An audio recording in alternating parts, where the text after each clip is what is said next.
हरतालिका तीज की आप सभी को ढेरों शुभकामनाएं। 6 सितंबर को हरतालिका तीज है और उसका व्रत व पूजन किया जाएगा।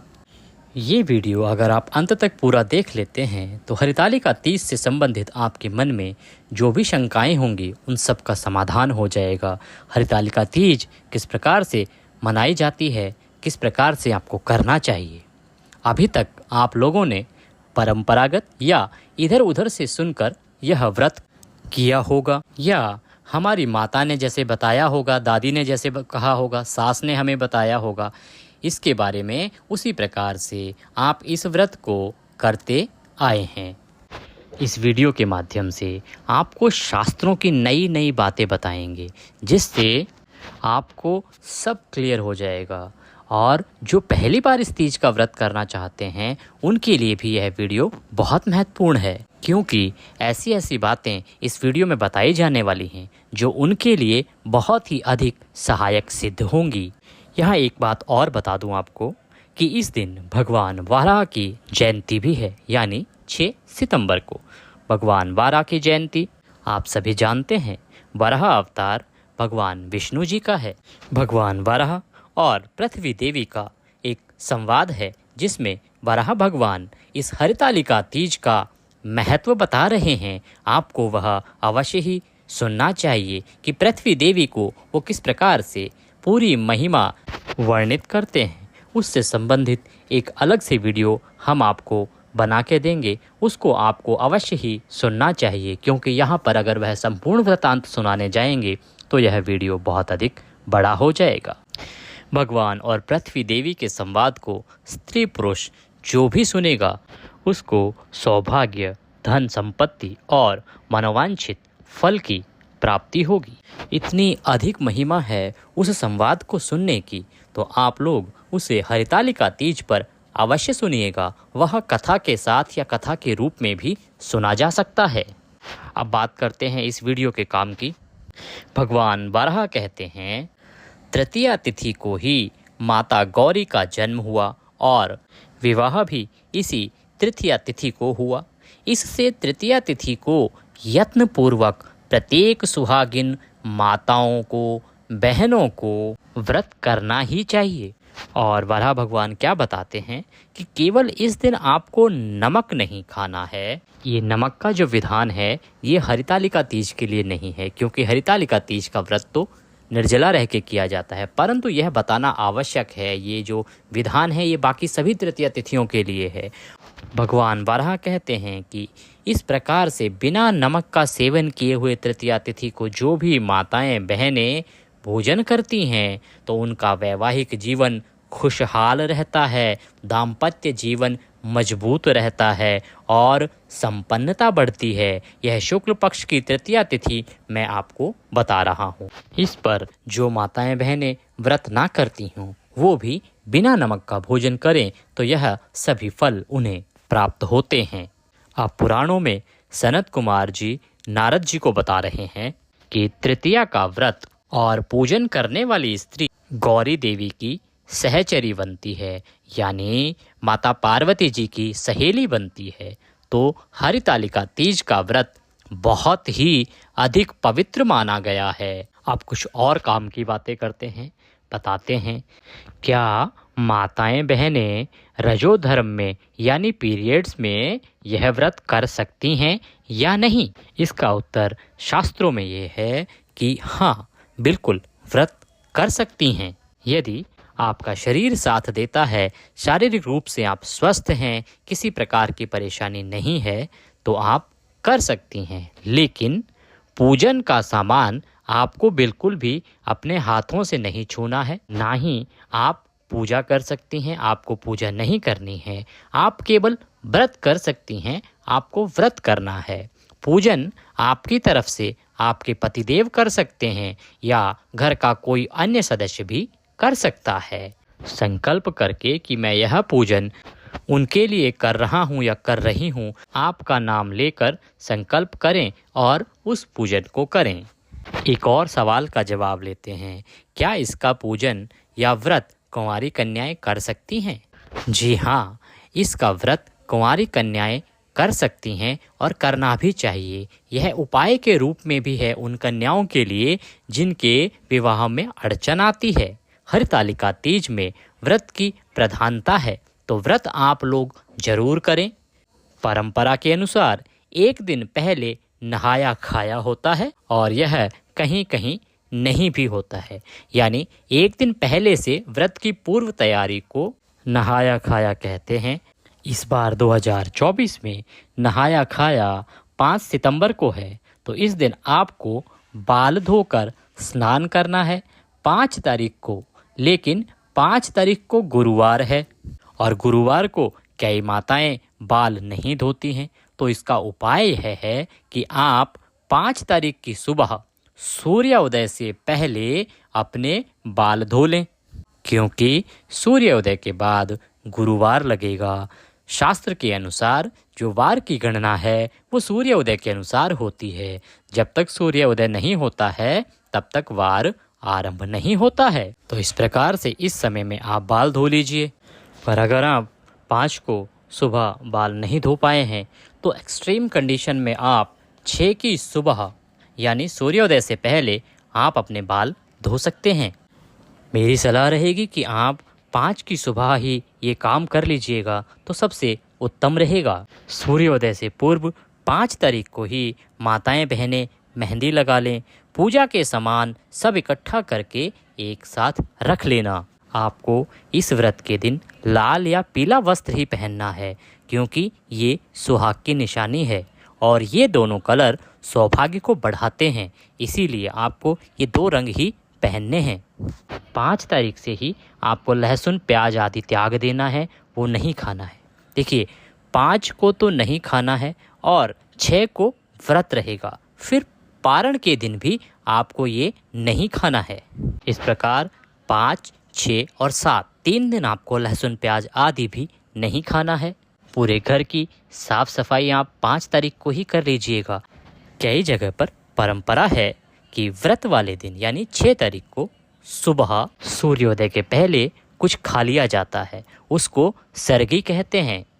तो ये आपके यहाँ अगर होता है तो आप कर सकते हैं, परंतु इसमें ध्यान देने वाली बात यह है कि इसमें आप कुछ ऑयली मत खाना, नहीं तो आपको भूख व प्यास दिन भर बहुत ज़्यादा लगेगी। इस बात को ध्यान रखते हुए आप सरगी में जलीय पदार्थ खाइएगा। इससे आपको पूरे दिन ना भूख लगेगी ना अधिक प्यास लगेगी। जैसे नारियल पानी हो गया, अथवा और भी बहुत से फल हैं जिनको आप खा सकते हैं, जिनसे आपको पूरा दिन अधिक भूख भी नहीं लगेगी और प्यास भी नहीं लगेगी।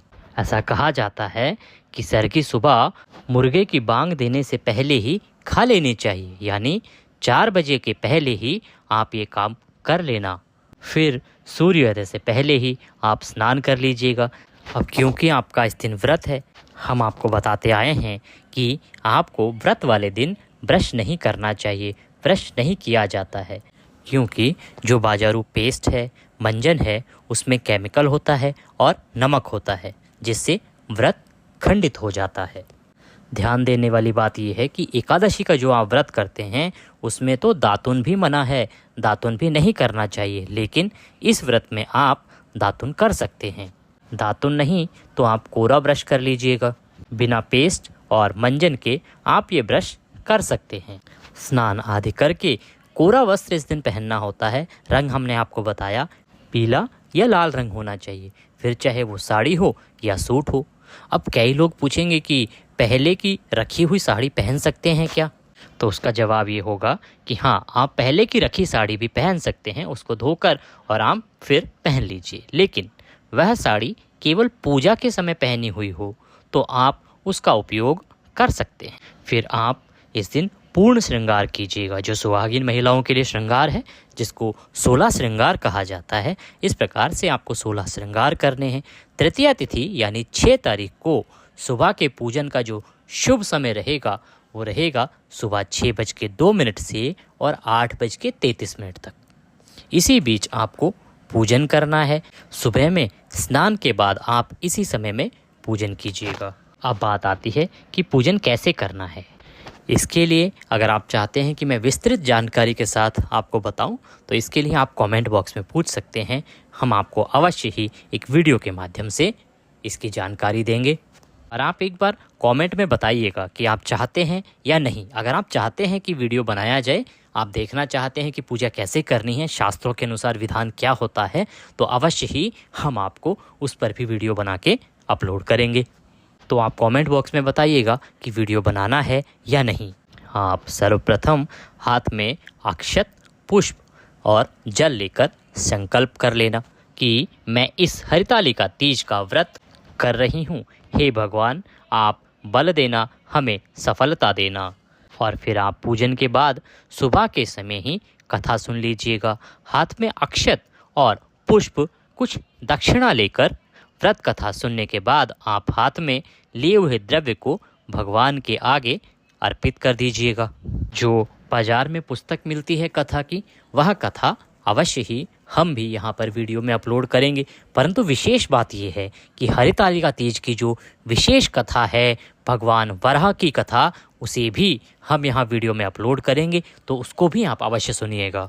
यह जो संवाद है, ये वराह भगवान और पृथ्वी माता के बीच में है। इसको भी व्रत कथा के रूप में सुनना चाहिए। इसकी बहुत अधिक महिमा है। आप लोग ये जरूर सुनिएगा। मैं इसे अपलोड करूँगा। अब एक बड़ा सवाल आता है कि बहुत से लोग कहते हैं कि मिट्टी का शिव परिवार बनाकर पूजन करना होता है, लेकिन शहरों में रहने वाले लोग कैसे और कहां से मिट्टी का जुगाड़ करेंगे, कैसे वो शिव परिवार बनाएंगे और पूजन करेंगे। अब मेरी बात पर आप लोग ध्यान दीजिए।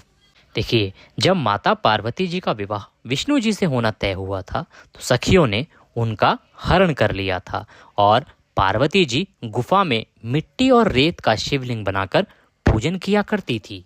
ये परंपरा तभी से चली आ रही है, लेकिन आज के युग में हमारे पास फोटो की सुविधा है, तो जो लोग मिट्टी का पार्थिव शिव परिवार बना सकते हैं, वे अवश्य ही पार्थिव शिव परिवार मिट्टी का बनाएं। उनके लिए यह उत्तम है। लेकिन जिनके पास सुविधा नहीं है, वे लोग केवल शिव परिवार का एक फोटो ले लेना और उसी पर पूजन कर लेना। बहुत से लोगों के पास कोई धातु की मूर्ति हो, तो आप उस धातु की मूर्ति का पूजन कर सकते हैं।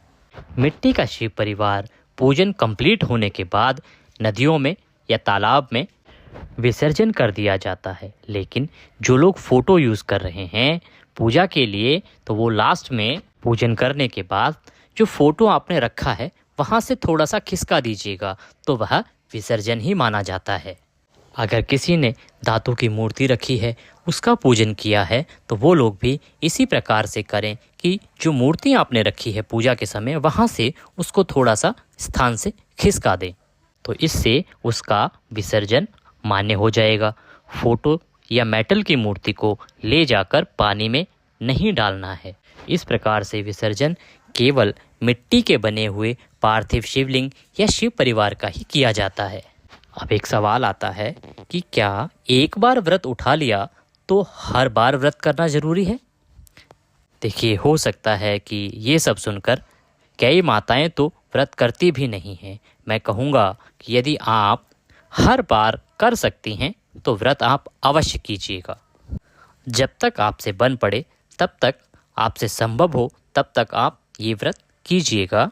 समाज में कई लोग आपको डराते हुए मिल जाएंगे कि आपने एक बार यह व्रत कर लिया तो अब आपको जीवन भर करना पड़ेगा, नहीं तो आपका ये हो जाएगा, वो हो जाएगा। ऐसे बहुत से लोग आपको बोलते हुए मिल जाएंगे। तो उनसे एक साधारण सा सवाल आप कीजिएगा कि ये कौन से शास्त्र में लिखा है और मुझे भेज देना, तो हम भी एक बार उसको देख लेंगे। देखिए, इस दिन हम माता पार्वती और भगवान शिव की पूजा करते हैं। भगवान शिव हमारे लिए पिता तुल्य हैं और माता पार्वती हमारी माता तुल्य है। वे लोग बुरा चाह कर भी नहीं कर सकते, और वे बुरा क्यों चाहेंगे? वो भगवान हैं, हमारे लिए माता तुल्य हैं, पिता तुल्य हैं। भगवान में दोष दर्शन करना हमारी बुद्धि की मलिनता है कि व्रत छोड़ दिया तो ये होगा, वो होगा। कुछ नहीं होगा। डरने की बिल्कुल भी आवश्यकता नहीं है। आप व्रत को भगवान की पूजा के लिए कीजिए, भगवान से प्रेम के लिए कीजिए। ये आपकी तपस्या है और तपस्या से इच्छा पूर्ति होती है, फल की प्राप्ति होती है। डराने वाले लोगों की बिल्कुल मत सुनना। हम ये ज़रूर कहेंगे कि आपके व्रत करने से आपके जीवन में तपस्या बढ़ेगी, पॉजिटिव रिजल्ट्स आएंगे, लेकिन व्रत ना करने से नेगेटिव रिजल्ट आएगा। ये कहाँ की बुद्धिमत्ता है। प्रकार जो भी कोई डराता है, इससे होता क्या है कि किसी माता बहन का अगर मन भी है व्रत करने का, तो भी वो डर के मारे व्रत नहीं करती हैं। इससे सनातन धर्म का विस्तार रुकता है, भगवान की भक्ति रुकती है। भगवान कभी ऐसा नहीं कहते कि यह ठीक नहीं है फिर भी आप व्रत कीजिए, पूजन कीजिए। भगवान हमेशा कहते हैं कि आप पहले अपने आप को सुरक्षित रखिए, उसके बाद व्रत और पूजन कीजिए। जो भी व्रत किया जाए, पूजन किया जाए, मन से किया जाना चाहिए और उसमें प्रेम होना चाहिए। मीरा ने जो भगवान के प्रति प्रेम बरसाया था, वह किसी के दबाव में ही किया था। मीराबाई भगवान श्री कृष्ण से प्रेम करती थी, तो भक्ति प्रेम से की जाती है, इस दबाव में नहीं कि आप नहीं छोड़ सकते हैं, आपको करना ही पड़ेगा। अगर किसी की तबीयत ठीक नहीं है, इस वर्ष किसी माता ने व्रत किया, अगले वर्ष मान लो उस समय में उनकी सेहत ठीक नहीं है, तो क्या करना चाहिए। कृपा करके किसी को भी इस प्रकार से डराएं नहीं। जब आपसे बन पड़ता है तब आप व्रत करें, पर अगर आपका शरीर साथ नहीं देता है तो आप व्रत को छोड़ भी सकते हैं। एक अगला प्रश्न लेते हैं, क्या प्रेग्नेंट जो महिलाएं हैं, जिनको बच्चे होने वाले हैं, क्या वो इस व्रत को कर सकती हैं? जी हाँ, व्रत को कर सकती हैं, अगर उनका शरीर साथ देता है तो। व्रत में किसी भी प्रकार से उनको हानि नहीं होनी चाहिए। उनका जो गर्भस्थ बालक है उसको कोई हानि नहीं होनी चाहिए। इसीलिए उनको अगर संभव है कि निर्जला रहकर व्रत करें, अन्यथा वो समय समय पर पानी भी पी सकती हैं और सायंकाल को भी अपना व्रत पूर्ण कर सकती हैं। आती है कि व्रत वाले दिन आपको क्या करना है। व्रत वाले दिन आपको सुबह उठना है, ब्रश नहीं करना है, आपको मंजन पेस्ट आदि का प्रयोग नहीं करना है, खाली ब्रश से आप ब्रश कर सकते हैं, दांत साफ कर सकते हैं। स्वच्छ वस्त्र आपको हमने बताया, लाल रंग या फिर पीले रंग के वस्त्र पहनने हैं, कथा सुननी है और सायंकाल को भी प्रदोष काल का समय होता है, उसमें आपको माता की पूजा करनी है, अर्चना करनी है। जो व्रत है इसमें कुछ माताएं बहनें सायंकाल को भी अपना व्रत पूर्ण कर लेती हैं और ज़्यादातर जो भारतवर्ष के प्रांत हैं वहाँ पर यह अगले दिन सुबह पूर्ण होता है। तो सायंकाल को आप जब पूजा करेंगी, 9 बजे से पहले तो आपको व्रत नहीं खोलना चाहिए, क्योंकि ये प्रदोष काल का समय होता है और प्रदोष काल का समय जब समाप्त हो जाए उसके बाद ही आपको यह व्रत खोलना चाहिए। सुबह जो व्रत किया था हमने आपको संकल्प बताया था। अब अगर आप निर्जला रहकर व्रत कर रही हैं तो उस संकल्प में अवश्य बोलिएगा कि आप पूरा दिन निर्जला रहकर इस व्रत को करेंगी। सायंकाल तक निर्जल रहेंगी तो भगवान को अवश्य संकल्प में बोलिएगा कि आप सायंकाल तक निर्जल रहकर इस व्रत को करेंगी।